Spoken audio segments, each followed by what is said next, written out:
ਵਾਹਿਗੁਰੂ ਸਾਹਿਬ ਜੀ। ਧੰਨ ਸਾਹਿਬ ਸ੍ਰੀ ਗੁਰੂ ਗ੍ਰੰਥ ਸਾਹਿਬ ਜੀ। ਸਤਿਗੁਰਾਂ ਦੀ ਬਖਸ਼ਿਸ਼ ਪਾਵਨ ਫਤਿਹ ਪ੍ਰਵਾਨ ਕਰਨਾ ਜੀਓ। ਵਾਹਿਗੁਰੂ ਜੀ ਕਾ ਖਾਲਸਾ ਵਾਹਿਗੁਰੂ ਜੀ ਕੀ ਫਤਿਹ। ਸਮਾਂ ਸੀਮਤ ਹੈ, ਇਸ ਲਈ ਮੈਂ ਮੰਗਲਾਚਰਨ ਬਹੁਤਾ ਲੰਬੀਰਾ ਨਹੀਂ ਕਰ ਸਕਦਾ। ਦੁਨੀਆ ਦੇ ਵਿੱਚ ਹਰ ਇਨਸਾਨ ਦੋ ਤਰ੍ਹਾਂ ਦਾ ਜੀਵਨ ਜੀ ਰਿਹਾ ਹੈ। ਇੱਕ ਬਸੰਤ ਹੈ, ਇੱਕ ਬਸੰਤਰ ਹੈ। बसंत खेड़ा है, बसंत खेड़ा है, बसंतर सड़ना है। बड़े ध्यान नाल सुनना जी। दुनिया दे विच हर इंसान की जिंदगी च दो तरह का वर्तारा वरत रहा है। एक बसंत है, एक बसंतर है। बसंत खेड़े नूं कहा जाता है, बसंतर अग नूं कहा जाता है। वो किवें है? फतेह बुलाते हैं असी कहते वाहिगुरू जी का खालसा वाहिगुरू जी की। एक तरफ खालसा है, एक तरफ फतेह है, विचकार दो बारी वाहिगुरू आया है। आखो सतनाम श्री। खालसे ने वाहिगुरू नाल जुड़ना है तो वाहिगुरू जिहड़ा है वो फतेह नाल जुड़िया हुआ है, या फतेह वाहिगुरू नाल जुड़ी हुई है। बड़े ध्यान नाल सुनना। आ किन्ना प्यारा बचन है गुरु अंगद पातशाह जी का। नानक तिना बसंत है, बसंत मैंने खेड़ा, जिन घर वसिया कंत। तिना दी खेड़ है, बसंत कंत ते जलंत। नानक तिना बसंत है, जिन घर वसिया कंत। जिनके कंत, फिर दो बार कंत आया। कंत मैंने मालिक, खसम, वाहिगुरू। वाहिगुरू जी का खालसा वाहिगुरू जी की फतेह।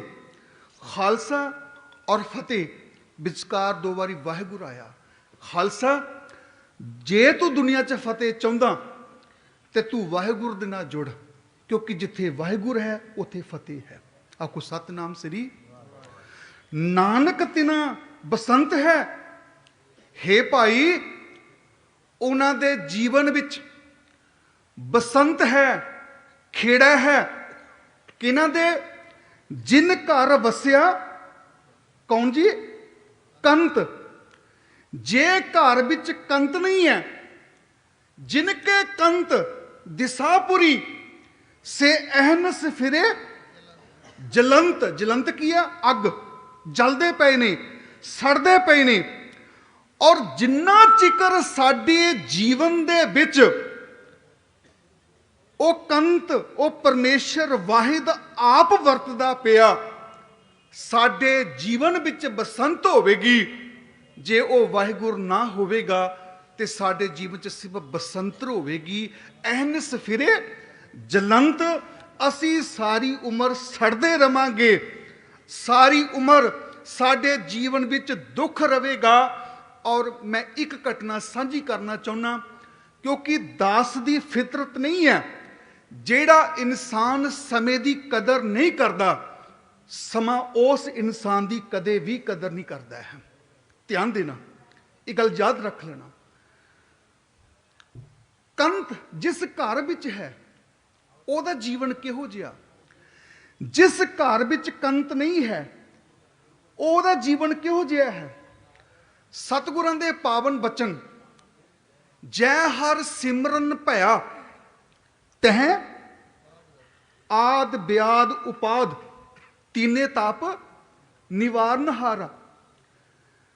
महाराज समझाते ने, जै हर सिमरन भया तह उपात गत कीनी, बड़ भागी हर जपना जन नानक को गुर एह मत दीनी।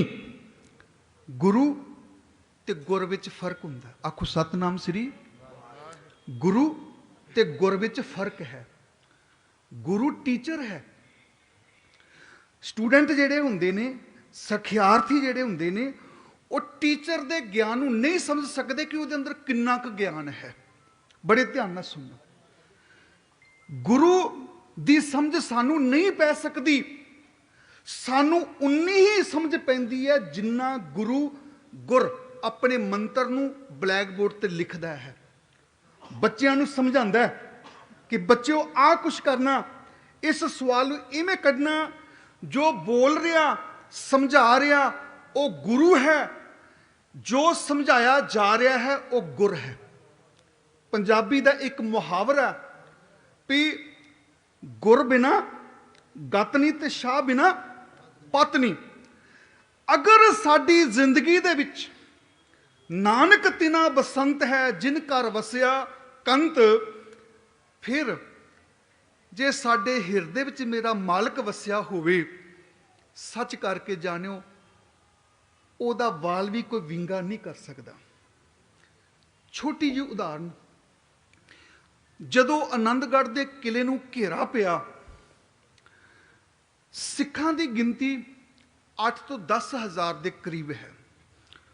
पहाड़ी राजे, 22 धार दे राजे और सूबा सरहंद, सूबा जबरदस्त खान लाहौर और सूबा मलेरकोटला, बाकी मीए चौधरी, पता नहीं किन्नी क फौज इकट्ठी हो गई। वो 8 महीने के घेरे विच कलगीधर पातशाह दे बेअंत सिंह शहादतां दे जाम पी गए। जदों आनंदगढ़ का किला छड्डिया, गुरु गोबिंद सिंह महाराज जी दे सिखां दी गिनती कोई 500 तो ज़्यादा नहीं सी। बड़े ध्यान नाल सुनना।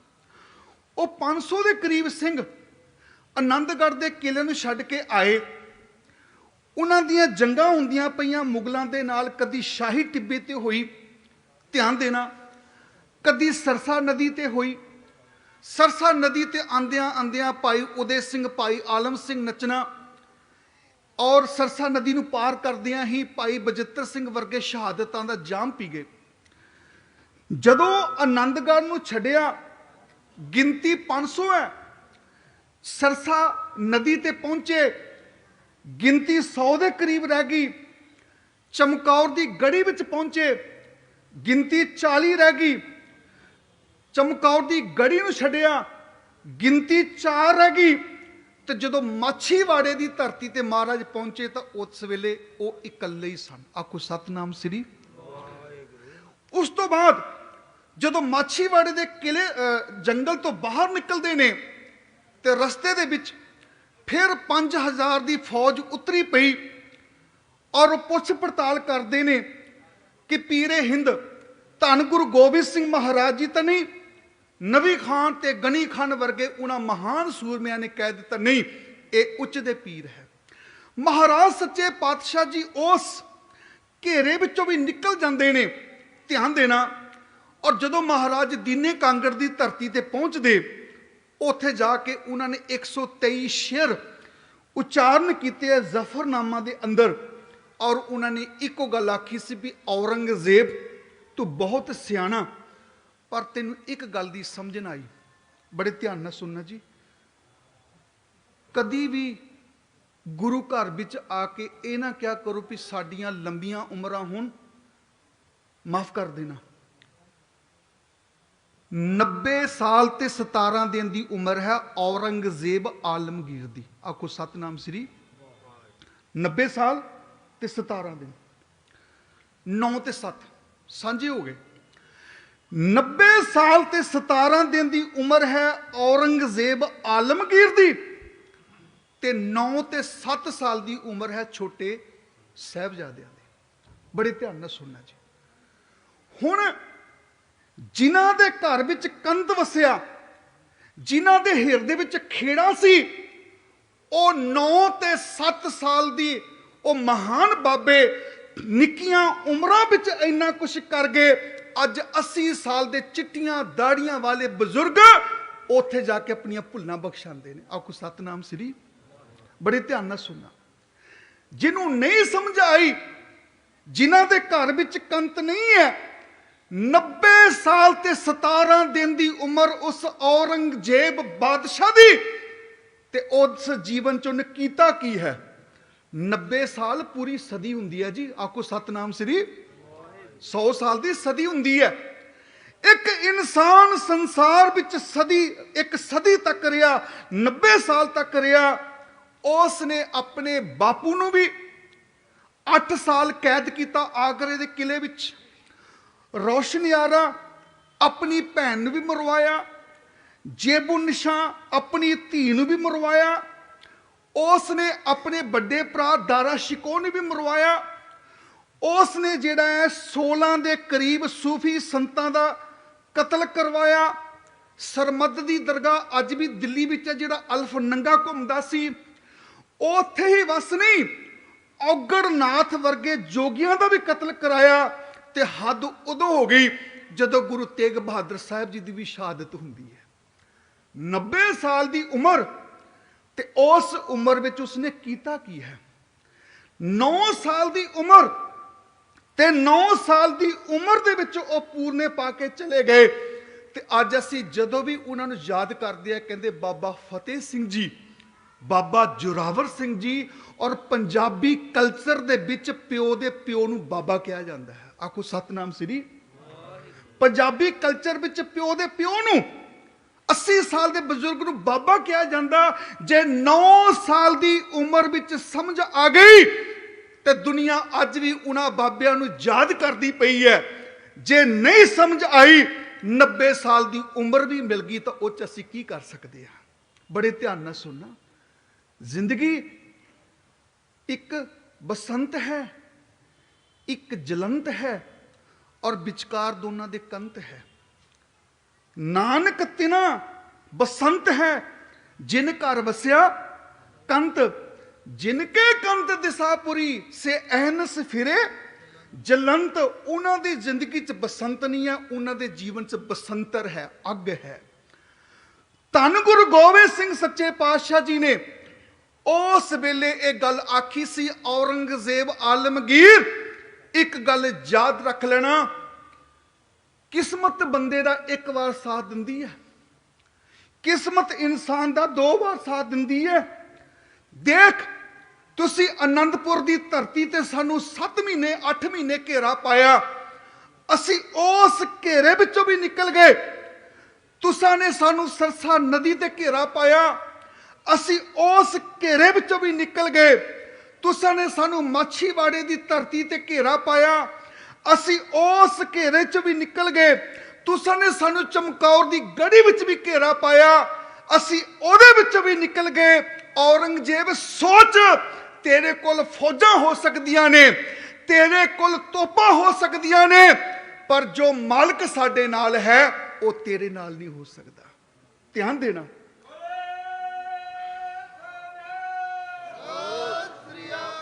ਉਹ ਵਾਹਿਦ ਪਰਮੇਸ਼ਰ, ਉਹ ਨਿਰੰਕਾਰ, ਉਹ ਵਾਹਿਗੁਰੂ ਸਾਡੇ ਨਾਲ ਹੈ। ਕਿਉਂਕਿ ਜਦੋਂ ਤੱਕ ਉਹ ਮਾਲਕ ਸਾਡੇ ਨਾਲ ਹੈ, ਤੁਰਾ ਤੁਰਕ ਤਾਜੀ ਵੈ ਮਕਰੋ ਰਿਆ, ਮਰਾ ਚਾਰ ਸਾਜੀ ਵੈ ਸਿਦਕੋ ਸਫਾ। ਜਿੰਨਾ ਚਿਕਰੋ ਮਾਲਕ ਸਾਡੇ ਨਾਲ ਹੋਵੇਗਾ, ਅਸੀਂ ਸਿਦਕ ਦੇ ਵਿੱਚ, ਚੜ੍ਹਦੀ ਕਲਾ ਵਿੱਚ ਜਾਵਾਂਗੇ। ਤੇਰੇ ਕੋਲ ਸਭ ਕੁਝ ਹੋ ਸਕਦਾ, ਪਰ ਤੇਰੇ ਕੋਲ ਮਾਲਕ ਨਹੀਂ ਹੈ। ਗੁਰੂ ਕਿਰਪਾ ਕਰਨ। ਸਮੇਂ ਦੀ ਸਮਾਪਤੀ ਹੈ। ਧੰਨ ਗੁਰੂ ਗ੍ਰੰਥ ਸਾਹਿਬ ਜੀ ਦਾ ਕੋਟਾਨ ਕੋਟ ਸ਼ੁਕਰਾਨਾ। ਲੁਧਿਆਣੇ ਦੀ ਪਹਿਲੀ ਵਾਰ ਸੰਗਤ ਦੇ ਦੀਦਾਰ ਕਰਨ ਦਾ ਮੌਕਾ ਬਖਸ਼ਿਆ। ਸਾਡੇ ਪਰਮ ਸਨਮਾਨਯੋਗ ਸਰਦਾਰ ਅਰਵਿੰਦਰ ਸਿੰਘ ਜੀ ਨੂਰ, ਬੜੀ ਗੁਰੂ ਸਾਹਿਬ ਜੀ ਦੀ ਕਿਰਪਾ ਹੈ। ਕਿੱਥੇ ਉੱਤਰਾਖੰਡ ਹੈ, ਕਿੱਥੇ ਯੂਪੀ ਹੈ, ਕਿੱਥੇ ਰਾਏਪੁਰ ਹੈ। ਸਾਰੇ ਹੀ ਗੁਰਮੁਖਾਂ ਨੂੰ ਇੱਕ ਸਟੇਜ ਤੇ ਇਕੱਠੇ ਕਰ ਦੇਣਾ ਬੜੀ ਵੱਡੀ ਗੱਲ ਹੈ। ਔਰ ਉਹਨਾਂ ਦਾ ਪਿਆਰ ਹੈ ਕਿ ਅਸੀਂ ਰੁਦਰਪੁਰ ਤੋਂ, ਉੱਤਰਾਖੰਡ ਤੋਂ ਚੱਲ ਕੇ ਆਪ ਜੀ ਦੇ ਦੀਦਾਰ ਕਰਨ ਵਾਸਤੇ ਆਏ ਹਾਂ। ਗੁਰੂ ਸਾਹਿਬ ਜੀ ਆਪ ਜੀ ਨੂੰ ਚੜ੍ਹਦੀ ਕਲਾ ਬਖਸ਼ਣ। ਔਰ ਇਹ ਜੋ ਉਪਰਾਲੇ ਕੀਤੇ ਜਾ ਰਹੇ ਨੇ, ਜਿੱਥੇ ਹੀ ਸਮੂਹ ਪ੍ਰਬੰਧਕ ਕਮੇਟੀ ਜੀ, ਸਾਰੇ ਗੁਰਮੁਖਾਂ ਦਾ, ਸਾਰੀ ਟੀਮ ਦਾ ਧੰਨਵਾਦ ਹੈ। ਜਿੱਥੇ ਗੁਰੂ ਕੇ ਮਹਾਨ ਕੀਰਤਨੀਆਂ ਦਾ ਧੰਨਵਾਦ ਹੈ, ਜਿੱਥੇ ਉੱਚ ਕੋਟੀ ਦੇ ਇੰਨੇ ਸੋਹਣੇ ਸੋਹਣੇ ਜਿਵੇਂ ਗੁਲਾਬ ਦੇ ਫੁੱਲ ਅਸੀਂ ਇਕੱਠੇ ਕਰਕੇ ਇੱਕ ਮਾਲਾ ਤਿਆਰ ਕਰ ਲੈਂਦੇ ਹਾਂ। ਇਹ ਗੁਰੂ ਕੇ ਮਹਾਨ ਕੀਰਤਨੀਏ ਤੇ ਪ੍ਰਚਾਰਕ ਇਸ ਮੁਕਾਮ ਤੇ ਪਹੁੰਚੇ, ਆਪ ਸਮੂਹ ਸੰਗਤਾਂ ਦੇ ਦੀਦਾਰ ਕੀਤੇ। ਉੱਥੇ ਸਾਡੇ ਹੀ ਪਰਮ ਸਨਮਾਨਯੋਗ ਸਰਦਾਰ ਪਰਵਿੰਦਰ ਸਿੰਘ ਜੀ ਭਾਟੀਆ ਜੋ ਰਾਏਪੁਰ ਤੋਂ ਆਉਂਦੇ ਨੇ ਔਰ ਆਪ ਸਮੂਹ ਸੰਗਤਾਂ ਦੇ ਦੀਦਾਰ ਕਰਦੇ ਨੇ, ਜਥਿਆਂ ਨੂੰ ਪ੍ਰਚਾਰਕਾਂ ਨੂੰ ਬੜਾ ਮਾਣ ਬਖਸ਼ਦੇ ਨੇ। ਆਪ ਜੀ ਦਾ ਵੀ ਬਹੁਤ ਬਹੁਤ ਧੰਨਵਾਦ, ਵਿਸ਼ੇਸ਼ ਧੰਨਵਾਦ। ਸਾਡੇ ਪਰਮ ਸਨਮਾਨਯੋਗ ਜੋ ਸਾਰੀ ਟੀਮ ਮੀਡੀਆ ਵਾਲੇ ਲੱਗੇ ਹੋਏ ਨੇ ਜਾਂ ਹੋਰ ਸੇਵਾਵਾਂ ਕਰ ਰਹੇ ਨੇ, ਪ੍ਰਬੰਧਕ ਕਮੇਟੀ ਲੱਗੀ ਹੋਈ ਹੈ, ਹੋਰ ਜਥੇਬੰਦੀਆਂ, ਇਹ ਸਾਰਿਆਂ ਦਾ ਬਹੁਤ ਬਹੁਤ ਧੰਨਵਾਦ ਜੀਓ।